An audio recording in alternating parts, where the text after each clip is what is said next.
Bago ang panahon ay naisulat, ang salita ay kasama ng may kapal. Diyos na totoo, siyang nagmamahal.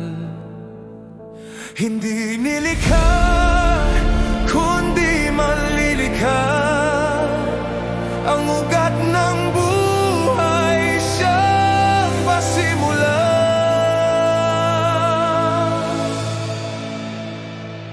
Walang anumang bagay ang nabuo kundi sa pamamagitan ng kanyang dulo.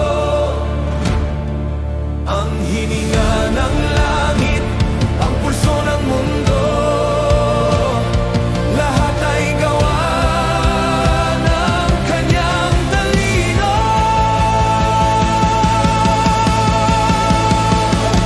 At ang salita ay nagkatawang tao. Bumaba ang langit, yumakap sa mundo. Sa kanya ang buhay na walang hanggan.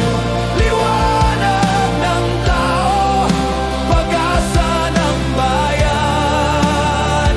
Ang dilim ay sumuko, ang gabi ay nagwakas. Sa ngalan ni Jesus, tayo ay ligtas.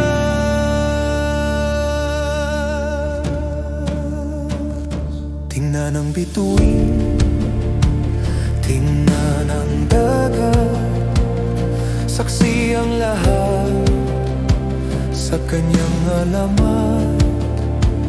Ngunit ang liwanag na bumaba sa lupa ay hindi nakilala ng kanyang nilikha. Pumasok sa dilim, ngunit di nagapi. Ang kapangyarihan niya'y hindi nahati.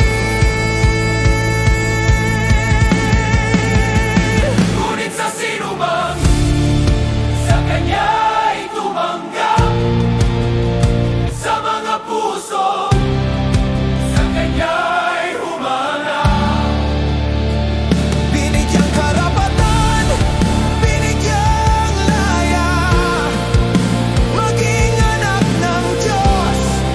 Tadhana'y nag-iba, hindi sa dugo, hindi sa laman, kundi sa Espiritu ng katotohanan.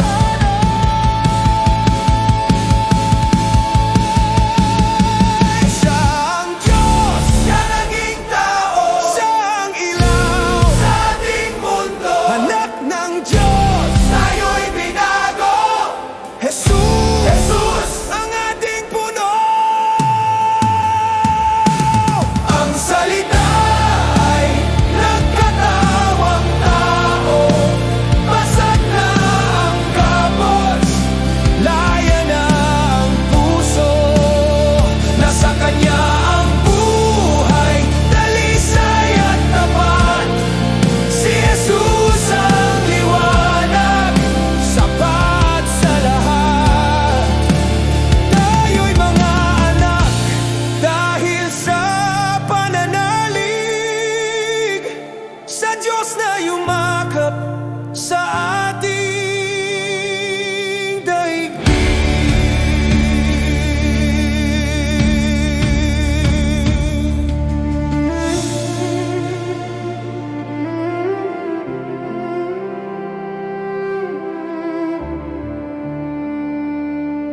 Liwanag na di mapaparang, buhay, na walang hanggan, Jesus. ang salitang buhay mula sa simula.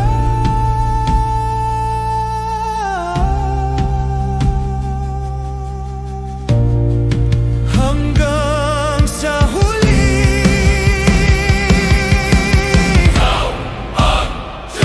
Ikaw ang